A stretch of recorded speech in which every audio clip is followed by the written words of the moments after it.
રાજકોટ રૈયાધાર વિસ્તારમાં કરાયો જીવલેણ હુમલો। જીવલેણ હુમલાનો બનાવ હત્યામાં પલટાયો। પરિવારનો મૃતદેહ સ્વીકારવાનો ઇનકાર। હત્યારા પકડાયા બાદ જ મૃતદેહ સ્વીકારાશે।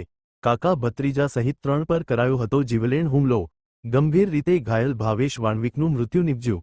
સોશિયલ મીડિયા વિડીયો ચડાવવા બાબતે થઈ હતી માથાકૂટ। 5 લોકોએ કર્યો હુમલો। ફરસી, ધોકા, પાઇપ વડે કરાયો હુમલો।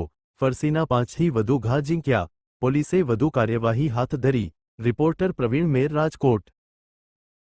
ઘટના શું બની મને કંઈ ખ્યાલ નથી। તમને એક છોકરો દોડતો આવ્યો કે બાપા આપણે કામ શું છે કે મયુરભાઈને અને પ્રદીપસિંહને તમે ફોન કરો એ કે હવે ભાઈને માથા ઉઠી ગઈ। એટલે છોકરા બરાબર ગાડીમાં બેહાડ્યો અને અહીંયા ગયા તો અહીંયા છોકરો હતો નહીં।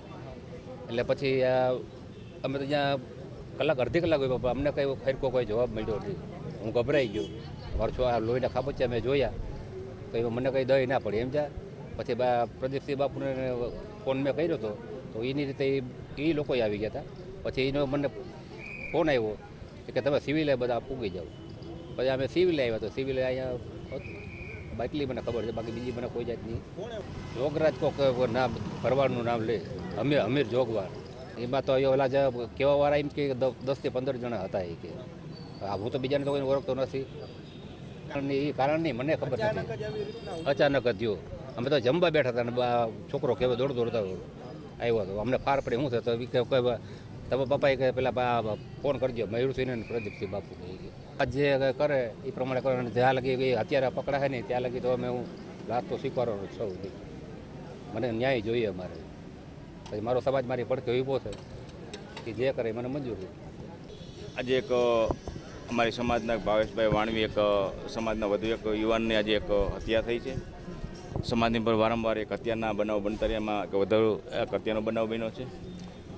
રાત્રે આ બનાવ બનેલો છે અને હજીનું કારણ કોઈ જાણી શકવાનું। અને જે બનાવ બન્યો છે અત્યંત દુઃખદ બનાવ છે। અને જે રીતે ભાવેશભાઈને જે મારવામાં જે રીતે હત્યા કરવામાં આવી છે એટલી અત્યંત ક્રૂરતાપૂર્વક હત્યા કરવામાં આવી છે કે કોઈ સીમા એનું શરીરનું કોઈ અંગ એવું નથી કે એને જે ડેમેજ નથી કર્યું। એટલે બહુ અત્યંત ક્રૂરતાપૂર્વક મારવામાં આવ્યો છે। એટલે આનું પાછળનું શું કારણ છે એ કારણ અમે જાણવા માંડી છે।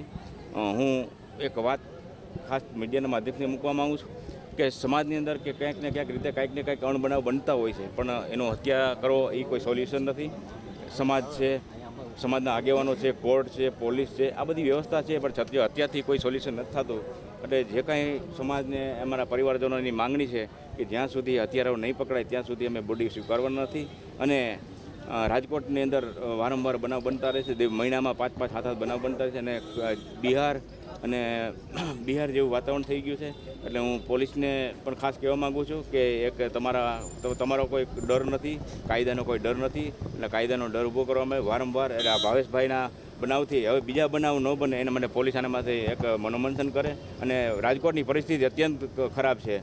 પોલીસના મિત્રોને ખાસ કહેવા માગું છું કે આ પરિસ્થિતિનો સુધારો કરવામાં આવે। વારંવાર અમારા આ યુવાન આજે ખોયો છે, આજકાલ બીજા યુવાનને ખોવામાં આવશે। તો શહેરને પોલીસને ખાસ વિનંતી છે કે આ બનાવ બને એના ઉપરથી કાંઈક રાતે પેટ્રોલિંગથી માંડી જે કાંઈ સામાજિક તત્વો રાતે રખડતા હોય, જે કાંઈ બનાવ બનતો હોય એની માટે ખરેખર તાકીદ રાખવામાં આવે। અને અમારી સમાજને એના પરિવારજનોને જ્યાં સુધી માંગણી નહીં સંતોષે ત્યાં સુધી અમે બોડી લેવાના નથી અને એના હત્યારાઓને તાત્કાલિક પકડવામાં આવે।